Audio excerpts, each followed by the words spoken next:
if you remember, one of the first things that we were talking about were levels of organization. And when we looked at the chart on the levels of organization, the first thing that we were looking at the smallest level is the atom. So the smallest level that we look at is, of course, the atom. If you were in physics, there are levels of organization smaller than an atom, like quarks and things of that nature. We're not going to be worried about that. Things that I want you to know: atoms are composed of protons, neutrons, and electrons. Okay? And we can see this is the structure of an atom. In the center of an atom, which is called its nucleus, we find two of these structures. One of them, of course, is a positively charged proton, and the other one is a small particle that has no charge, and it is called a neutron. So contained within the nucleus of an atom are protons, which carry a single positive charge, and neutrons, which have no charge whatsoever. Surrounding the nucleus, like planets circling around the sun, we have yet another particle, and that particle is known as an electron. And we can see here that the electrons, dependent upon whatever their energy level happens to be, are circling around the nucleus. In this particular case, I'm looking at an atom that has 3 electrons. So all atoms are composed of protons, neutrons, and electrons.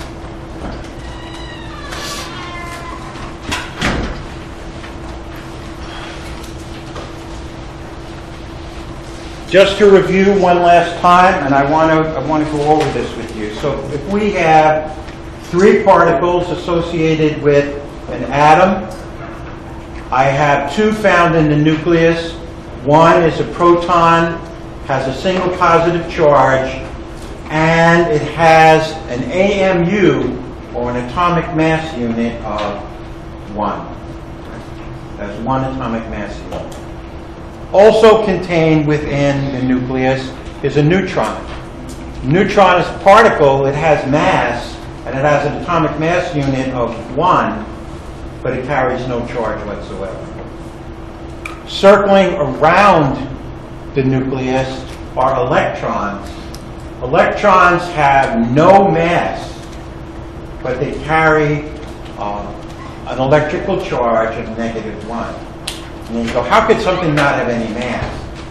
Well, according to Einstein, you don't have to write this down. As a particle reaches a certain speed, and speed that he was talking about was the speed of light, it begins to diminish in mass. And then eventually, if you exceed the speed of light, according to his theory of relativity, you cease to exist completely. I know that's hard to get your mind wrapped around, but then again, I'm just parroting what they say, okay? So the bottom line is that I'm looking at here is a particular atom. In this particular atom, I look at the nucleus, and I see within the nucleus 1, 2, 3 protons, and associated with it 1, 2, 3, 4 neutrons.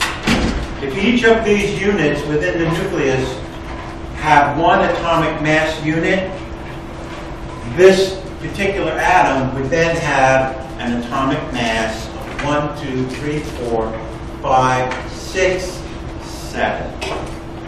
And since I don't use the electrons to calculate atomic mass, because they have no mass, that would be the atomic mass of this unit, of this atom. The atomic number of this atom is equal to the number of protons. Right? So what we want to do is we want to make a note. The atomic number of an atom is equal to the number of protons.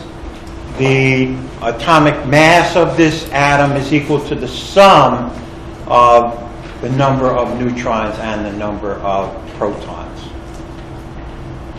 the number of electrons is always equal to the number of protons. So if we're looking at this particular atom, and I can see up over here, I have 1, 2, 3 protons. I'm going to have 1, 2, 3 electrons, and the total charge on this atom is going to be 0. Right? If the number of positive charges is equal to the number of negative charges, the total overall charge on that atom is 0. So, we take a look at this thing hanging up on the wall, which is known as the periodic chart of the elements. It is arranged in increasing atomic number. Right? It's arranged in increasing atomic number. And we can see it where hydrogen on the top left and then helium on the top right. But I would like you to come down to, let's go down to row number 4. Right? Now, that element is known as sodium. It has an atomic number of 11. And if you notice the red underneath the sodium, it has an atomic mass of 23. So I write it down on the board. I go, sodium has an atomic mass of, atomic number of 11. It has an atomic mass of 23. And so on your quiz and on your exam, I would ask you how many neutrons are here? 12. Is there anyone have an issue with that? Right? Can you repeat what it takes to find the atomic number and the atomic mass? Because I didn't want to. The atomic number is the number of protons. But if you look at the periodic chart, you can't see the number of protons. What you can see is the number on the top right-hand corner. So take a look at the one just below sodium. Take a look at row 4. Right? Big K. Okay. That particular element is known as potassium. Right? Now, potassium has 2 numbers associated with it. If I could read it, I would be happy. 19 and 39. Right? 19 and 39. So let me write that down. 19 and 39. We have potassium. This is the atomic number. This is equal to the atomic mass. The atomic mass is equal to the number of protons plus the number of neutrons. All right. So you're already given the number of protons. You know that potassium is 19. So to calculate the number of neutrons, you take 19 from 39, and that gives you 20. So the number of neutrons is 20, the number of protons is equal to 19, and the number of electrons is equal to, what's the number of electrons in potassium? 19. So on your quiz, if I give you one of these elements, right, and I ask you how many protons, how many neutrons, how many electrons, every single one of you are going to get it right. Yes, ma'am. Are the number of neutrons always one more than the... Most of the time. Most of the time. Sometimes we can increase the number of neutrons, and that's exactly where I'm going with this. And I'll show you. All right.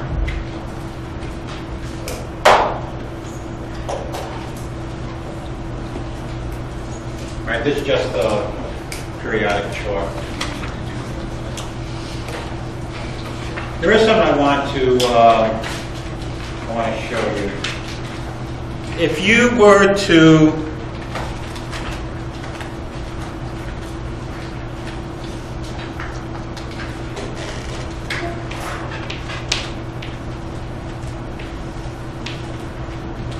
sodium chloride, NaCl. What is the molecular, what is the AMU of sodium? What is the total atomic mass units of sodium? Underneath sodium, 22.9. So the atomic mass of sodium is what? 23. 23, right? And what is the molecular, the AMU of chlorine? It should be under period 7. 35. 35. So this was 23 plus 35. What is the AMU of sodium chloride?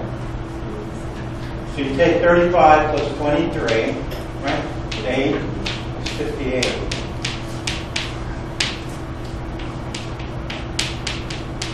58 atomic mass units. If you convert and take 58 AMU and convert it to grams, 58 grams is the molecular weight of sodium chloride, right? If you take AMU and then I change the AMU to grams, that is equal to its molecular weight. And that's going to be very important, not now, but it's going to be very important that you know how to do that. Okay.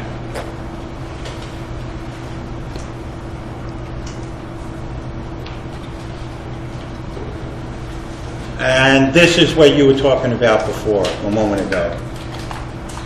Not always. Not always. Most of the time, but not always. This is hydrogen. If you take a look at hydrogen up on the periodic chart, look at its atomic number. And its atomic mass, which means it's missing something. What is it missing? Yes, it doesn't have any neutrons at all, right? It doesn't have any neutrons at all. But in nature, we can mimic sometimes what nature does. And I can actually get a gun that shoots neutrons. And I can shoot neutrons at hydrogen. And every once in a while, one of those neutrons will stick into the nucleus, right? This is hydrogen the way that we have come to know it, right? This one has a molecular mass of 2. This one has a name, it's called deuterium. Right? It's called deuterium. And then if I were to continue to shoot neutrons at it, I could get another one to stick in there. And that particular one would be called hydrogen 3, or also known as tritium. Right? Here's deuterium, and here is tritium. But deuterium and tritium is not a stable configuration for hydrogen. It's just not. And eventually, the hydrogen that we shot in is going to be released. Right? And everything is going to return back to elemental hydrogen. Right? It's called entropy. And what entropy says is that all high-energy systems eventually lose that energy and head to their lowest point. Think about water coming down a waterfall. Up at the top of the waterfall, water has a great deal of energy. But as it comes down, it gives up that energy and it loses what's called entropy. But we, on that, take advantage of that. And we take advantage of it this way. What is the molecular weight of iodine? Give me the iodine number 53, right? And what is the AMU of iodine? 127. 125? 7. 127. So I write iodine up over here.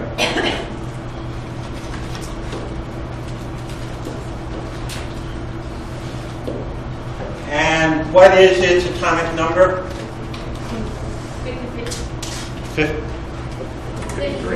53? All of you can easily now calculate the number of neutrons, right? I don't need to do it for you. You can do it. I can take iodine and I can shoot neutrons at it.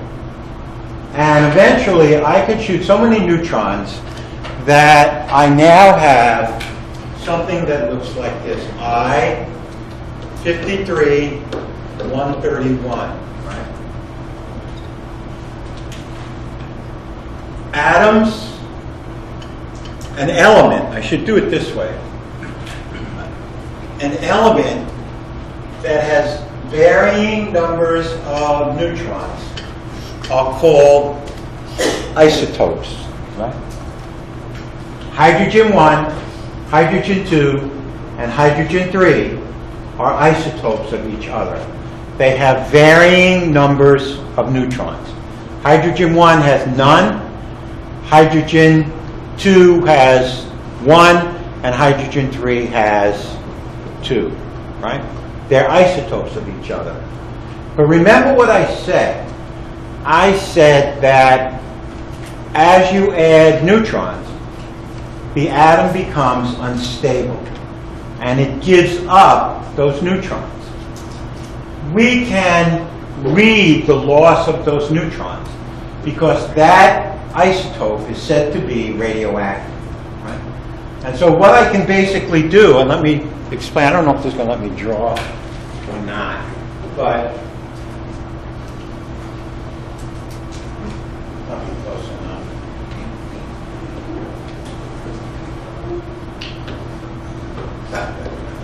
All right. Let me give you a clue what that drawing is. It's a head, and then the neck, and then the thyroid gland. Right? Thyroid gland sits right here, and it's shaped like a big bow tie.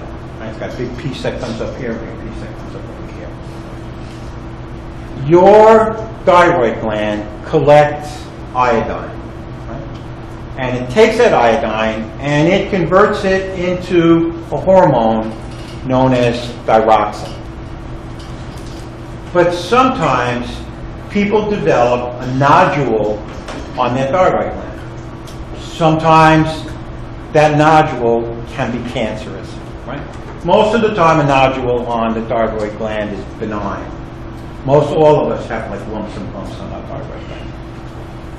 But it turns out that if that nodule is cancerous or precancerous, it works harder and faster than the regular cells. So I give this person, I take regular iodine, and then I shoot neutrons at it, right?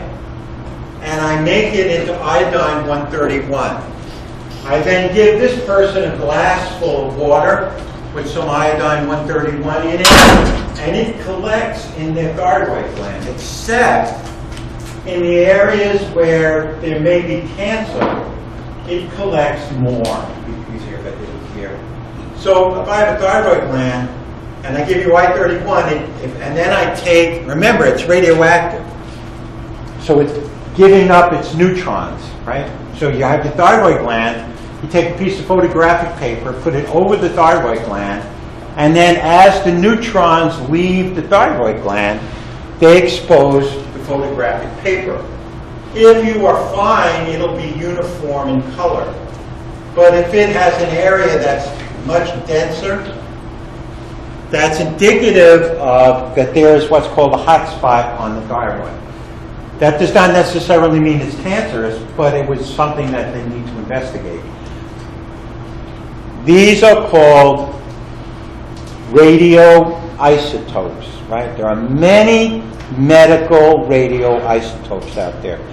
An isotope, look, what is the difference between these two iodine atoms? What is the difference between this one and that one? The number of neutrons. Atoms that have the same number of protons but varying numbers of neutrons are called isotopes, right? Isotopes. Isotopes have different numbers of neutrons known as protons. 1, 1, 1. Neutrons 0, neutrons 1, neutrons 2. These are all radioisotopes of each other.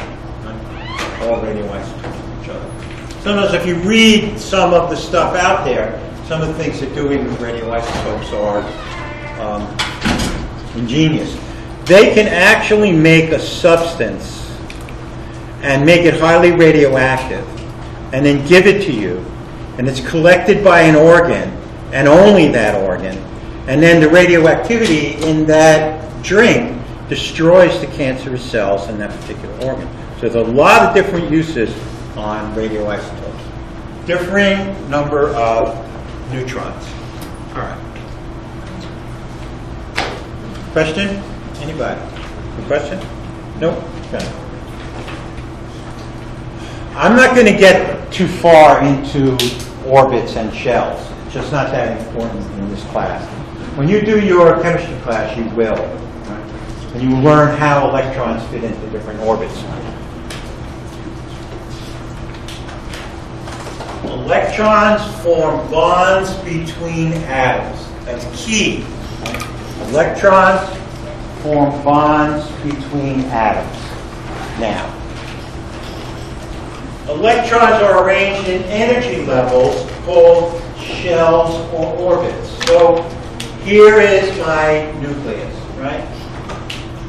Here is an orbit. Here is an orbit.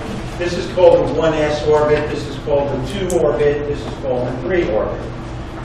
As you move out further from the nucleus, they represent higher energy levels, right? So as I'm filling up all of these orbits, the energy level of that atom becomes higher, right? It becomes higher. How do you know how many electrons there are? How do you know how many electrons any given atom has? You look at the atomic number, right? Look at the atomic number. The number of protons is always equal to the number of... Exactly. All right. So, and then they fill in a given order. So the first one would fill here, and then this one, and then these, and then further and further out. Now what's really interesting here is there is an attraction between the positively charged nucleus and the negatively charged electrons, right? These electrons are spinning around the nucleus. You wonder, why is it that these electrons just go flying off someplace?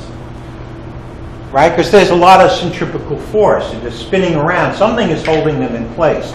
And what's holding them in place is this magnetic charge between positive and negative. The closer the electron is to the nucleus, the stronger the attraction. The further it's out, the less the attraction. And so therefore, if you have elements, right, if you have elements like francium over here, which has 87 electrons, and then some of them which even have more, like palladium, have like 91. Those elements are going to be extremely active, right? Because of the fact we can increase the number of bonds that are formed if the atom easily will release its electron. And we'll see that in just a minute. So, key thing on this page. Electrons form bonds between atoms, and electrons are arranged in shells or orbits. This is a shell or an orbit. This is a shell or an orbit. And this is a shell and an orbit. All of these are. So you can now envision your atom. Within the nucleus of the atom, you have your protons and your neutrons. And then spinning around in shells or orbitals are your electrons. Atoms that have a small atomic number have very few electrons, and they're very close to the nucleus. And so therefore, that's a lower energy level. The more protons you have, the more electrons you have, and those elements become more and more unstable as they get bigger and bigger and bigger. All right.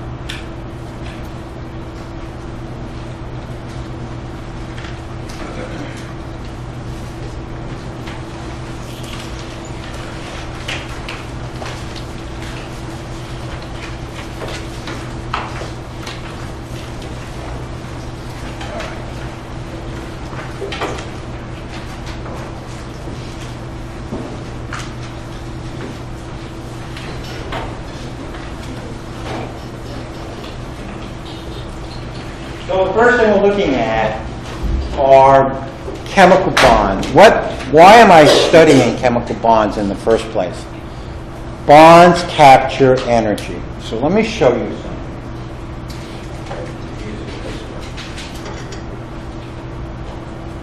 This is the sun, and then this is a green plant. Sun, green plant, and then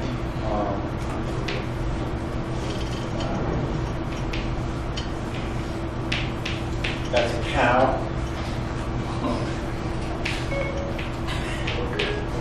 And that's a person. All right? All right, so energy leaves the sun. All right? Energy leaves the sun in the form of high energy particles called photons. Right?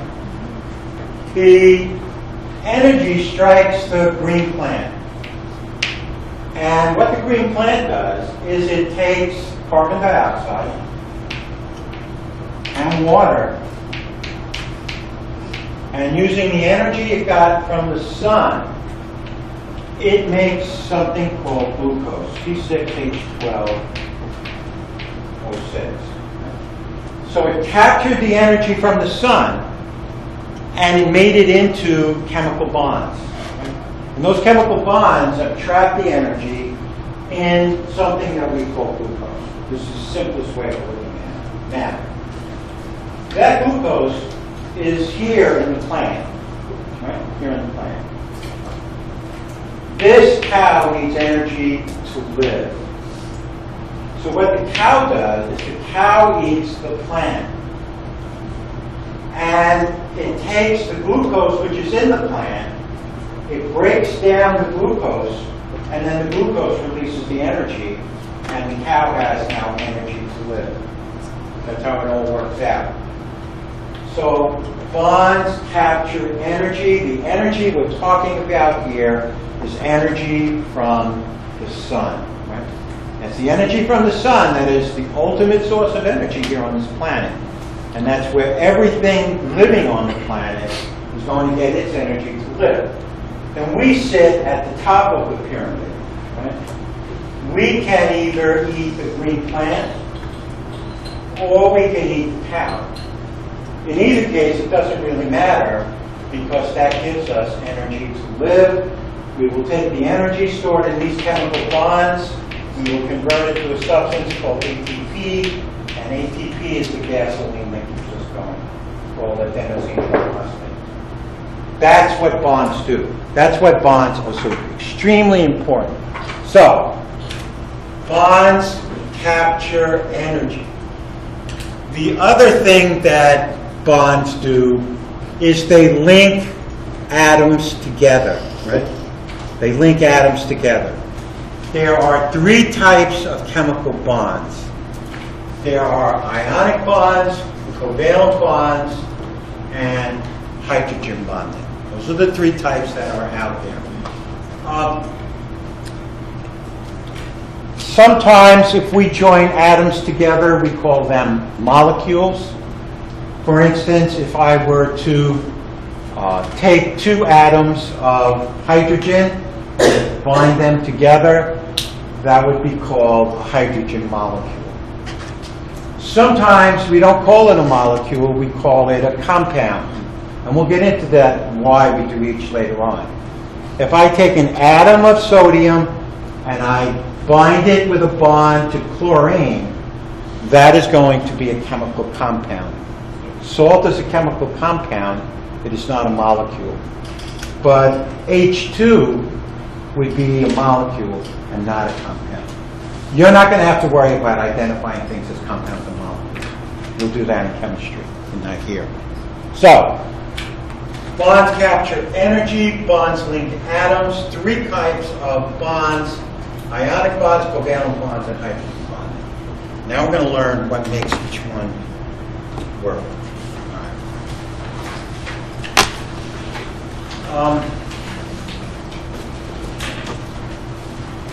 Underline that, ionic bonds form when atoms gain or lose electrons, right? When atoms gain or lose electrons. So we're taking a look at an atom of sodium, right? If I take a look at an atom of sodium, sodium has an atomic number of 11, and it has an atomic mass of 23, which means it has how many electrons? 12. So I take a look at my sodium, and I have 2, 3, 4, 5, 6, 7, 8, 9. Could have 12 in here.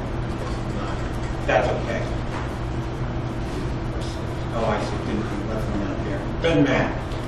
The bottom line is that it has 1 electron in its outermost shell. Right? It has 1 electron in its outermost shell. The next level in is a saturated shell. It has 8 electrons in it. Atoms like a lower energy level. And having 1 electron in the last orbit is a high energy level. Having 8 electrons is a lower energy level. And so therefore, sodium is willing to give up that last electron, right? Sodium is willing to give up 1 electron. Okay? Chlorine, on the other hand, if you were to figure it all out, has 7 electrons in its last orbit. In order to make in order to make chlorine more stable, it needs to borrow 1. And so the sodium donates 1 electron, the chlorine accepts 1 electron, and the two of them now are more stable than they started. But there is an issue. When sodium gave up its outer electron, it now has more protons than electrons. And so therefore, sodium takes on a positive charge to itself, right? Sodium takes on a positive charge. Atoms that have a positive charge are called cations, right? Atoms that have a positive charge are called cations. On the other hand, chlorine, which used to have a 0, now has an extra electron. So that atom takes on a negative charge. This takes on a negative charge. Atoms which have a negative charge are called anions, right? Atoms which have a positive charge are called cations. It donated its electron. Chlorine has accepted the electron. And so therefore we say sodium is the electron donor, chlorine is the electron recipient, right? Now, chlorine gets a negative charge. It is called the anion. Sodium gets the positive charge. It is called the cation. And like two magnets, the two atoms form a bond. A bond in which there is an electron donor and an electron recipient is known as an ionic bond. Right?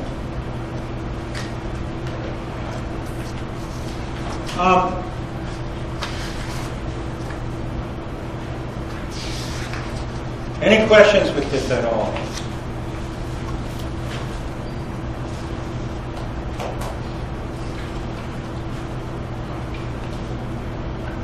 All right, let's do one more. And then we'll stick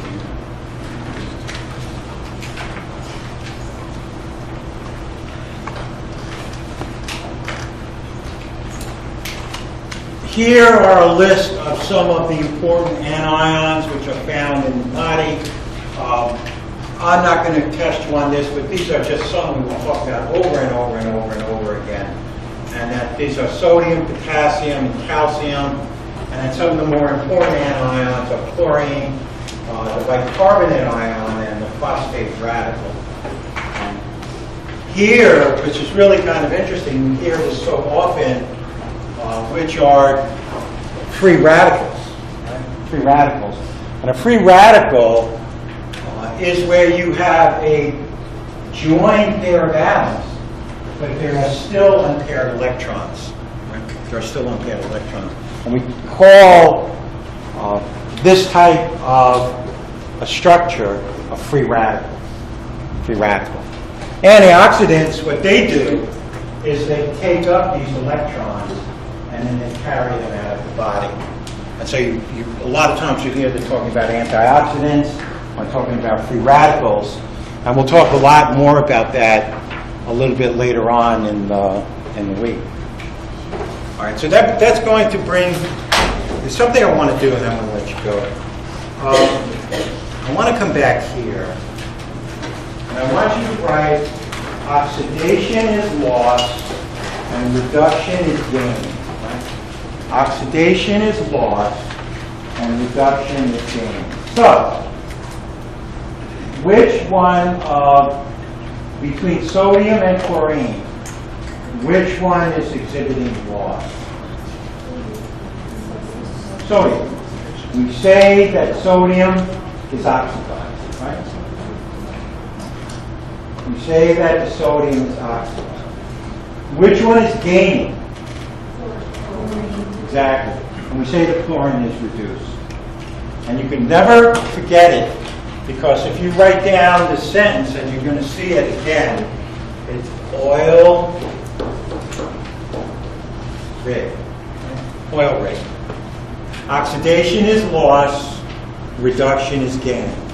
If something loses an electron, it is oxidized. If something gains an electron, it's reduced. And with that, I'll see you bright and early tomorrow morning, and we'll continue this. Have a great week.